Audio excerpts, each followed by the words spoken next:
하나님 말씀 민수기 13장 1절에서 16절 말씀을 함께 읽도록 하겠습니다. 구약성경 216쪽입니다. 여호와께서 모세에게 일러 가라사대 사람을 보내어 내가 이스라엘 자손에게 주는 가나안 땅을 탐지하게 하되 그 종족의 각 지파 중에서 족장된 자 한 사람씩 보내라. 모세가 여호와의 명을 쫓아 바란 광야에서 그들을 보내었으니 그들은 다 이스라엘 자손의 두령된 사람이라.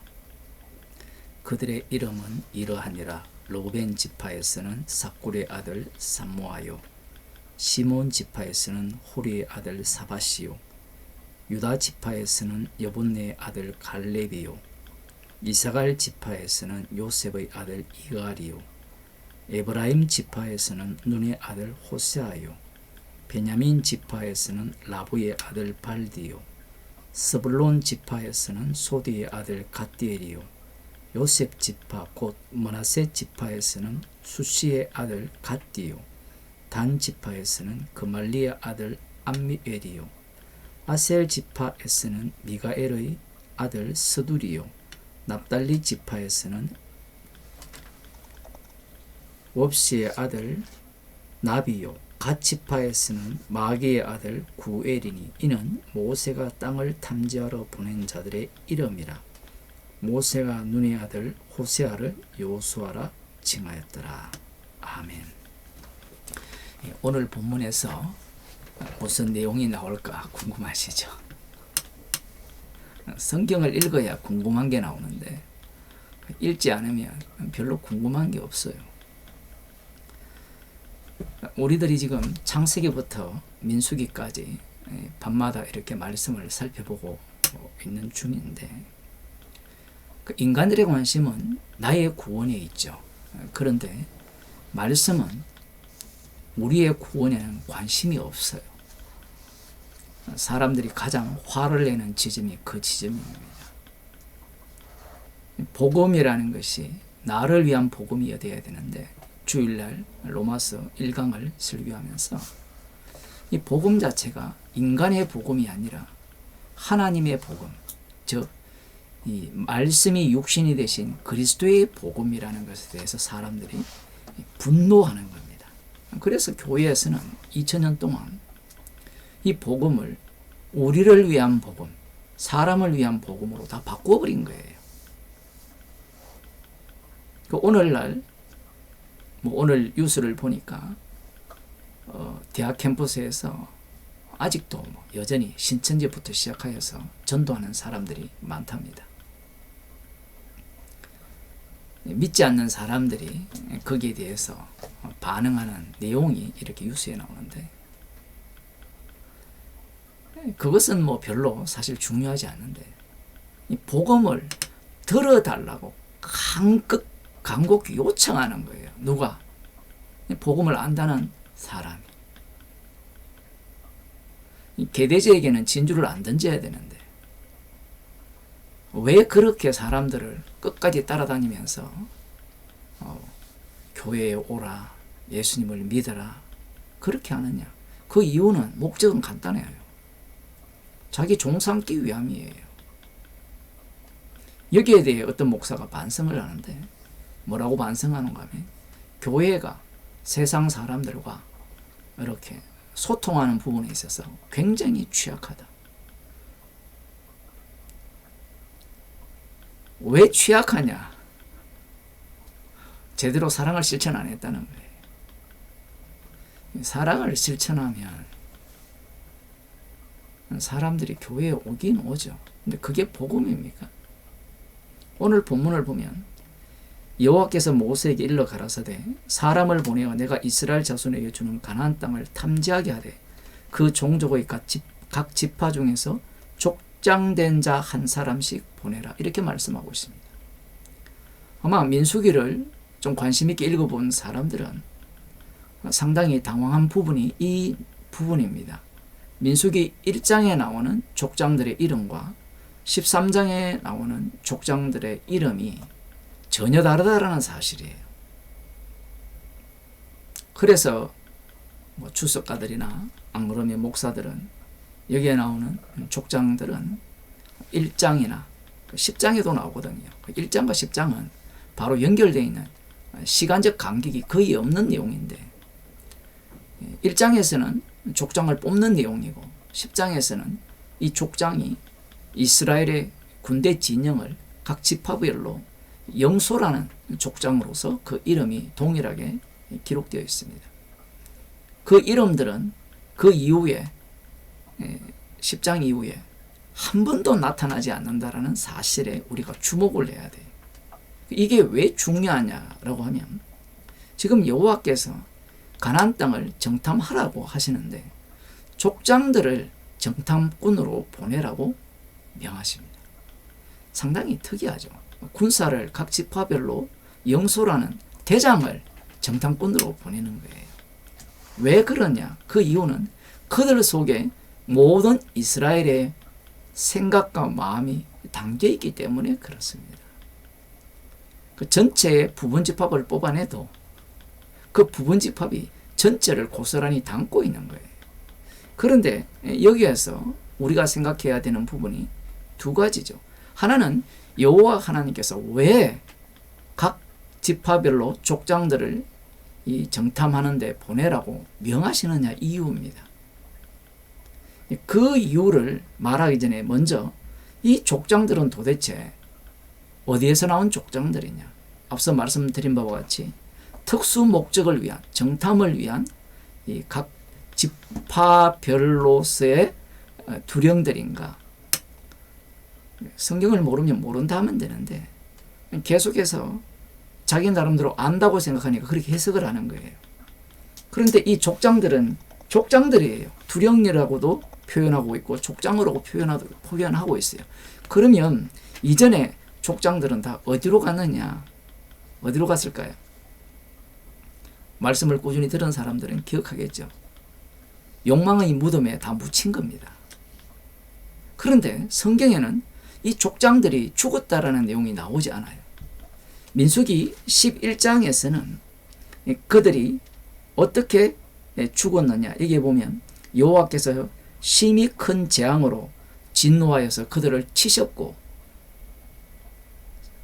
탐욕을 낸 백성을 거기 장사했더라 이렇게 나오죠. 그 백성들의 많은 무리들을 매장한 겁니다. 이곳에. 그런데 시편 78편에 보게 되면 지난번에도 말씀드린 바와 같이 이 살찐자와 청년들을 많이 죽이셨다. 이렇게 기록하고 있어요. 그 어디에도 족장들을 죽였다라는 내용은 나오지 않는다라는 거예요. 그래서 우리는 그런 내용이 없기 때문에 족장들은 원래 살아있구나 이렇게 예상을 하는데 그렇지 않습니다. 그래서 지금 13장이 굉장히 중요한 거예요. 이 민수기를 지나오면요. 물론 레위기에도 나답과 아비후가 나오지만 그들은 죽여버리잖아요. 민수기도 마찬가지입니다.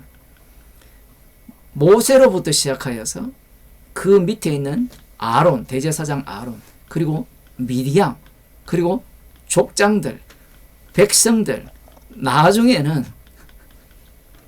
족장이 아니라 이 레위 지파 속에서 이 고라 자손들이 또 튀어나오거든요. 이 모든 요소에서 그 인간들의 이 죄악들이 드러나는 과정이 광야 과정이에요. 여호와 하나님께서 족장들을 뽑아서 이 가나안 땅을 탐지하라고 명하시는 이유는 어떤 이유에서인가?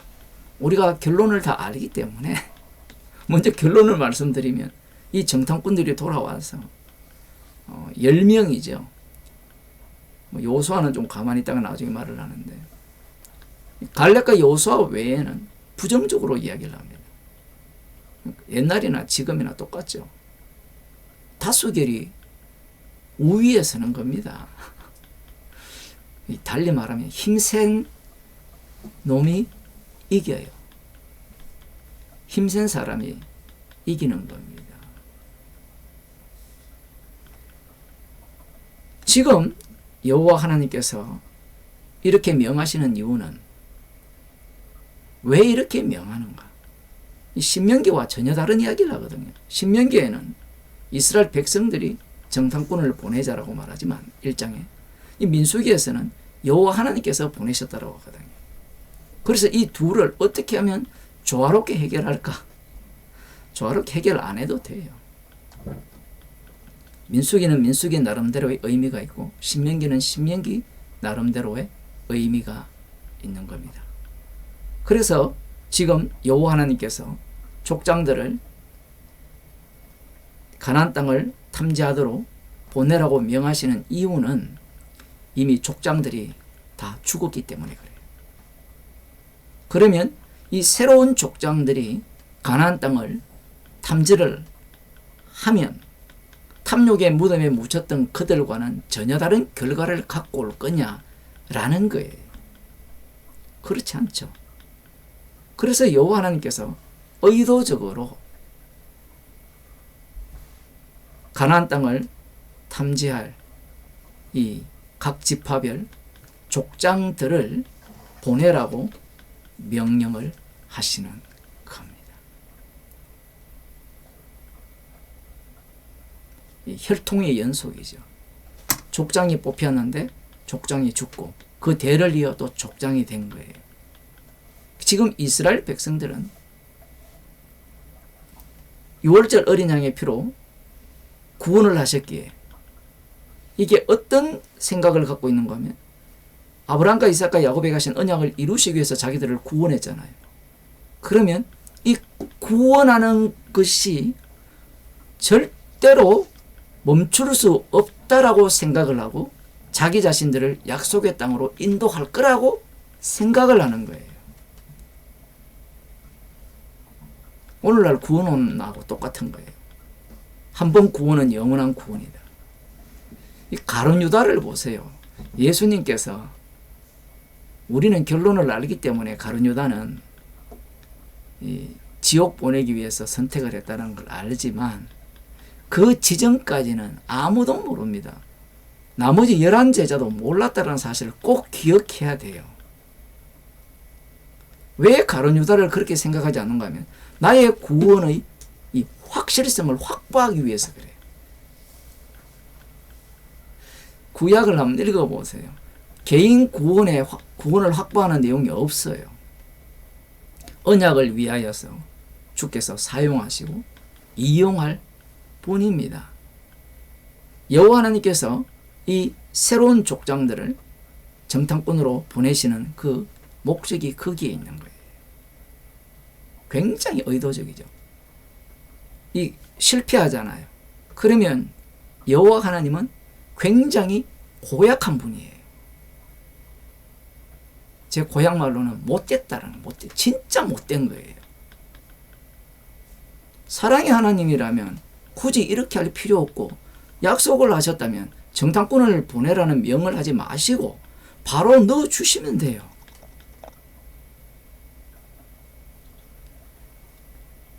이렇게 설교를 못하기 때문에, 안 하기 때문에 신명기 1장을 끌고 와서 저거들이, 인간들이 먼저 우리가 정탐꾼을 세워서 정탐을 해보고 가자, 이렇게 또 해석을 하는 거예요. 그렇게 해석하는 이유는 간단해요.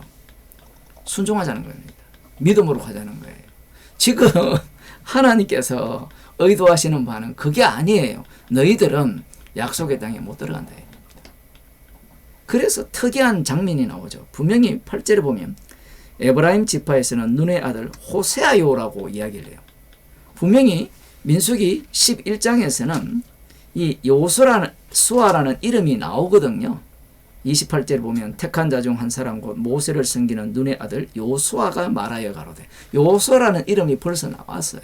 그런데 이 여호수아라는 이름이 언제 바뀌었느냐라고 하면 지금 바뀐 거예요. 정말 신기하죠. 정탐꾼을 뽑아서 보내기 전에 이 호세아를 모세가 이름을 여호수아로 바꾼 겁니다. 갑자기 이상하잖아요. 이름을 바꾼 이유. 자, 이렇게 되면 우리가 창세기로 가봐야 되죠. 창세기에 유명한 이름 바뀐 사람이 있는데 뭐 아브람도 아브람으로 바뀌었고, 그 야곱을 보게 되면 창세기 32장에서 이름이 바뀌는 사건이 등장을 합니다. 야곱은 하나님의 약속을 알았고요.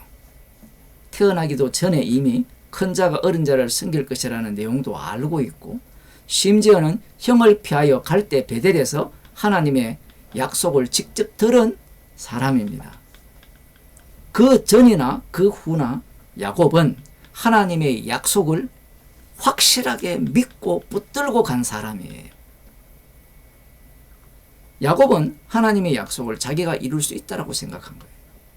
그래서 성공을 했습니다. 삼촌 라반의 집에 가서 두 아내에다가 플러스 2에다가 그럼 4아내잖아요. 자식들도 만만치 않게 11명 정도의 그 자식을 데리고 오는 거죠. 베냐민까지 치면 이제 12이 되잖아요. 굉장한 축복을 받은 겁니다. 재산도 엄청 받았죠. 그런데 야곱 강가에서 어떤 한 사람이 등장을 한 겁니다. 야곱은 아직까지 힘이 있어요. 지금까지 이룬 모든 성취는 자기의 지혜와 힘으로 이룬 축복이거든요. 어떤 사람이 자기를 방해하고 있습니다. 가만 안 있죠, 야곱은. 내가 누굽니까? 내가 하나님의 언약의 사람이잖아요. 누가 감히 언약의 사람을 건드려? 그래서 씨름을 하는데 절대로 지지 않죠. 해가 뜨려고 하니까, 떠나려고 하니까 안 놔주죠. 그게 보면 25절에 그 사람이 야곱을 이기지 못함을 보고 야곱의 환도뼈를 쳐, 야곱의 환도뼈가 그 사람의 씨름할 때 위골되어 있더라. 환도뼈라는 것은 이 힘을 쓸 수 있는 자리예요. 생명의 원천이라고도 볼 수 있고요. 그걸 쳐버렸습니다. 쩔뚝쩔뚝 절게 됩니다. 그때 비로소 이제 야곱이 날이 세려하니 나로 가게 하라, 이렇게 그 사람이 말하니까 당신이 내게 축복하지 아니하면 가게 하지 아니하겠나이다. 그 사람이 그에게 이르되 네 이름이 무엇이냐? 그가 가라되 야곱이니이다. 야곱은 속이는 데잖아요. 그 이름을 이스라엘로 바꿔버립니다. 하나님과 사람으로 더불어 겨루고 이겼습니다. 이기는 방법은 뭐예요? 얻어터지고 죽는 방법이에요. 하나님의 약속은 그렇게 이루어지는 겁니다. 그래서 야곱이 이스라엘이 된 거예요. 지금 출애굽을 할 때 이스라엘 백성들이 누구의 해골을 메고 나옵니까? 요셉의 해골을 메고 나오죠. 요셉의 해골을 메고 나오는 그들. 그렇다면 지금 이 모세는 요셉도 알 뿐만 아니라 누구도 잘 알고 있죠. 야곱도 잘 알고 있는 거예요. 그럼 야곱의 이름이 바뀐 것도 알고 있는 거예요. 지금 앞서 사건에서 미리암과 아론이 모세를 비방할 때 모세가 어떤 말도 하지 않았죠. 모세의 온유함이 지면 위에 성하더라. 그 내용과 연결해서 봐야 되는 겁니다. 그래서 모세는 지금 이 상황에서 정탐꾼을 보내면서 호세아의 이름을 여호수아로 바꾸는 거예요. 호세아의 이름은 구원자예요. 호세아를 대표하는 자들이 이스라엘입니다. 하나님의 약속은 누가 이룬다? 우리가 이룬다는 거예요. 그런데 여호수아의 뜻은 여호와께서 구원하신다라는 뜻이에요. 그럼 모세가 이 시점에서 왜 이걸 바꿔버리느냐? 그 이름을 바꾼 이유가 있는 거예요. 약속의 땅은 야곱이 이스라엘 되지 아니하면 들어갈 수 없는 땅이라는 거예요. 그래서 모세가 선지자가 되는 거예요. 그냥 갑자기 정탐꾼을 보내는데 호세아 이름을 쑥 바꾼 게 아니라, 갑자기 바꾼 게 아니라 하나님의 약속이라는 것이 어떻게 이루어지는가, 그 약속의 땅에는 누가 들어갈 수 있는가를 이 모세가 알고 있는 거예요. 그래서 구원자의 이름을 여호와께서 구원하신다라는 이름으로 바꾼 겁니다. 성도가 천국에 들어갈 수 있는 방법은 이 이름 바뀜이 없으면 들어갈 수가 없어요. 이걸 흉내내는 집단이 있죠. 천주교. 세례를 줄 때 이름을 바꾸잖아요. 이름 바꾼다고 천국에 가는 게 아니에요. 성도는 이미 그리스도 안에 있기 때문에 지난 주일날 세례식을 할 때 말씀드린 바와 같이 주님과 함께 매장을 당했고 이제 매장당한 우리가 그의 부활에 참여한 자로서 이제는 내가 사는 것이 아니라 내 안에 그리스도께서 사시는 이 매장당한 그 내용이 당기지 않으면 예수 그리스도와 함께 십자가에 못 박혀 죽지 않는 자는 천국에 못 가요. 그러면 어떻게 못 바뀝니까? 그건 묻는 게 아니에요. 주님의 일이기 때문에. 그건 알 수 있죠. 못 박힌 자와 못 박혀 죽지 않은 자의 차이점은 못 박혀 죽은 자는 나를 이야기하지 않습니다. 나의 구원을. 그런데 예수님을 믿는다고 하면서 못 박혀 죽지 않은 자 있죠. 야, 예수님과 함께 죽었고 이제 내가 살았어. 내가 천국에 가. 내가 주님이 주시는 축복을 누릴 수 있어. 저 이스라엘 백성들은 믿음으로 순종하지 않았기 때문에 약속의 땅에 못 들어가지만 나는 이제 내가 말씀을 순종함으로 말미암아 천국에 들어갈 수 있어. 이렇게 주장하는 신학이 한국교회에 엄청나게 많습니다. 그런 자들은 이름이 바뀌지 않았어요. 그리스도 아니라는 말이 그런 의미거든. 우리가 기도를 할 때마다 예수님 이름으로 기도하잖아요. 내가 하나님께 기도하는 게 아니잖아요. 그러면 내 이름에 교체 작업이 일어났다는 거예요.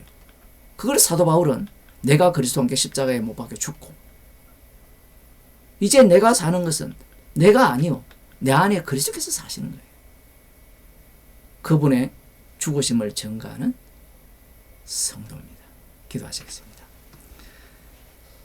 원하지도 않았고 소망하지도 않았는데 주께서 우리를 주님과 함께 죽이시고 다시 살리셔서 나의 구원이 부정당하고 주님의 구원만을 자랑케 하는 주의 백성으로 삼아주심을 감사드립니다.